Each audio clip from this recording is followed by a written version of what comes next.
Assalamualaikum warahmatullahi wabarakatuh. Perkenalkan nama saya Intan. Di sini saya akan menjelaskan tentang digitalisasi pengawasan obat, yang merupakan salah satu contoh penerapan pada era revolusi industri 4.0.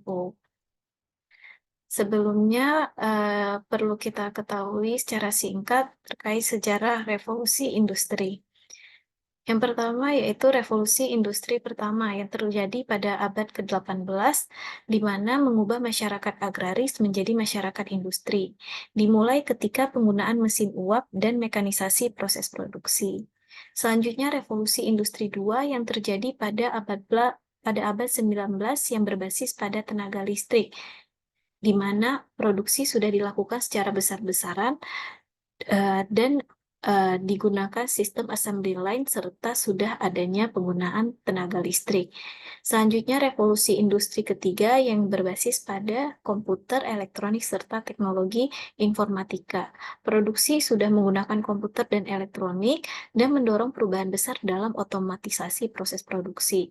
Selanjutnya, revolusi industri keempat yang sedang kita jalani saat ini, yaitu berbasis digital, di mana adanya integrasi digital, artificial intelligence, Internet of Things, dan robotika, mendorong transformasi dalam manufaktur, layanan berbasis platform, dan koneksi global. Berikut adalah contoh-contoh aplikasi Internet of Things dalam kehidupan sehari-hari kita, seperti consumer and home, di mana kita menggunakan internet untuk menjalankan smart device yang ada di rumah, seperti menyalakan AC, menjalankan vacuum cleaner, membuka pagar, membuka pintu, jendela, dan lain-lain, itu bisa dapat diakses melalui apps yang ada di smartphone. Selanjutnya ada smart infrastruktur, yaitu contohnya Early Warning Tsunami System, di mana memberikan peringatan pada warga yang tinggal di pesisir pantai apabila ada potensi terjadinya tsunami. Atau bisa juga seperti adanya sensor di area seperti pasar dan gedung pencakar langit untuk mendeteksi secara cepat apabila adanya kebakaran dan sensor tersebut terkoneksi langsung pada gedung pemadam kebakaran sehingga proses penanganan dapat lebih cepat. Selanjutnya ada security dan surveillance seperti yang sudah kita tahu, kebanyakan saat ini rata-rata di gedung atau kantor atau jalanan sudah banyak CCTV yang berfungsi untuk mengawasi dan juga sebagai bukti apabila ada tindak kriminal. Selanjutnya ada transportasi. Transportasi ini contohnya pada penggunaan sistem automatic dependent surveillance broadcast yang digunakan untuk memonitoring proses perjalanan pesawat, sehingga apabila terjadi kecelakaan dapat diidentifikasi area jatuhnya pesawat dan dapat dilakukan evakuasi yang lebih cepat. Selanjutnya ada penggunaan Internet of Things pada healthcare, yaitu contohnya penggunaan device di rumah sakit untuk monitoring kondisi pasien, atau bisa juga dengan penggunaan smartwatch yang nantinya dapat dikoneksikan langsung ke HP atau ke komputer. Selanjutnya ada retail dan industrial, nanti kita akan jelaskan lebih lanjut. Dan yang terakhir ada others. Others ini bisa contohnya seperti uh, telemedicine, bisa seperti di mana kita konsultasi dengan ahli gizi yang tidak perlu harus tatap muka atau kita ke klinik atau tempat prakteknya, tapi bisa dilakukan melalui sebuah apps, melalui smartphone. Atau bisa juga dengan terkoneksinya kita secara global dengan orang-orang di luar negeri melalui WhatsApp, eh, Instagram, dan lain-lain. Atau bisa juga dengan contohnya belanja online melalui Shopee atau TikTok Shop. Selanjutnya ada digitalisasi pengawasan obat. Digitalisasi pengawasan obat saat ini kita lakukan melalui dua dimensi barcode. Berikut contoh barcode-nya, ada dua jenis.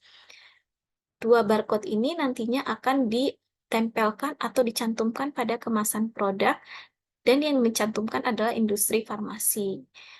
Sehingga itu menjadi sesuatu unik atau tanda tangan elektronik yang bisa mencantumkan informasi obat secara detail yang dibutuhkan.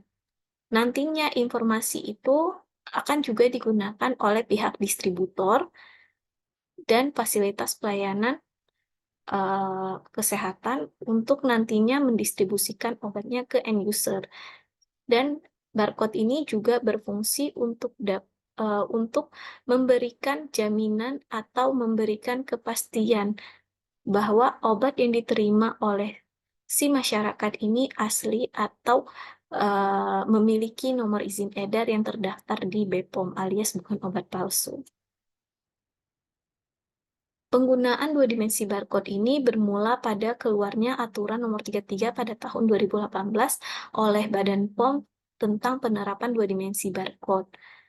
Selanjutnya, penerapan ini dilakukan oleh industri farmasi dengan mencantumkan pada kemasan produknya yang nantinya dapat diakses oleh seluruh pihak terkait info legalitas dari produk tersebut. Dua dimensi barcode yang tertera itu adalah representasi grafis dari data digital dalam format dua dimensi berkapasitas decoding tinggi yang dapat dibaca oleh alat optik yang digunakan untuk identifikasi atau autentifikasi. Secara sederhananya, dua dimensi barcode ini adalah barcode yang dapat kita scan dan berisi informasi legalitas yang dapat kita peroleh dengan cara cukup di-scan melalui suatu apps yang ada di smartphone. Fungsinya sendiri adalah untuk melindungi masyarakat dari produk yang tidak memenuhi syarat, meningkatkan partisipasi aktif masyarakat dalam pengawasan produk, mencegah beredarnya produk obat dan makanan tanpa identitas atau NIE palsu, serta meningkatkan pengawasan oleh petugas. Berikut alur pembuatan dua dimensi barcode dari industri farmasi hingga ke end user. Awalnya, industri farmasi ini akan melakukan pendaftaran atau e-registrasi untuk obat atau notifikasi untuk kosmetik. Selanjutnya, pendaftaran ini, data-datanya akan dilakukan evaluasi oleh Badan POM. Ketika evaluasi data sudah dikonfirmasi dan memenuhi syarat, maka BPOM akan menerbitkan NIE beserta dua dimensi barcode yang berisi tanda tangan elektronik dari perusahaan tersebut. Selanjutnya, dua dimensi barcode itu akan berisi info legalitas seperti yang tertera pada gambar ini yang dapat diakses melalui aplikasi BPOM Mobile. Nah, selanjutnya, ketika sudah didapatkan dua dimensi barcode ini, maka perusahaan ketika memproduksi obat tersebut wajib mencantumkan dua dimensi barcode tersebut pada kemasan produknya. Selanjutnya, ketika produk tersebut sudah sampai ke masyarakat, masyarakat dapat mengakses informasi yang mereka butuhkan melalui aplikasi BPOM Mobile dengan cara men-scan barcode dua dimensi yang ada pada kemasan produk. Fitur yang ada pada BPOM Mobile yaitu ada scan produk, pengaduan, berita, cek izin edar, riwayat scan, serta link aplikasi BPOM. Namun secara keseluruhan yang paling berdampak pada kegiatan saat ini dibanding dengan dulu sebelum adanya digitalisasi yaitu scan produk serta pengaduan. Pada saat belum adanya digitalisasi, proses pengaduan bisa berhari-hari dan melalui beberapa tahapan. Pengaduan itu apabila seorang masyarakat atau seseorang mengalami keluhan atau efek samping dari suatu obat yang tidak diinginkan, biasanya keluhan itu akan dilaporkan pada fasilitas pelayanan kesehatan terlebih dahulu, yang nantinya fasilitas pelayanan kesehatan tersebut akan melaporkan kepada distributor dan distributor itu akan menyampaikan ke industri farmasi.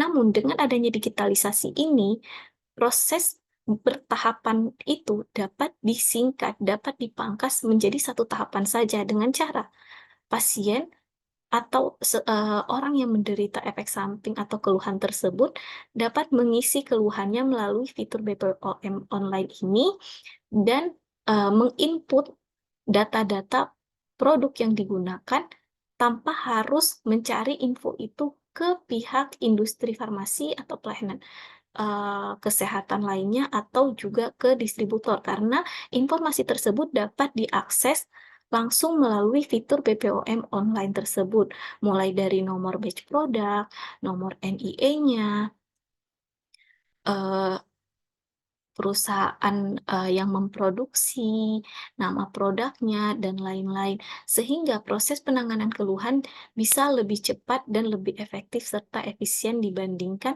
sebelum adanya sistem digitalisasi tersebut. Sekian presentasi dari saya, terima kasih.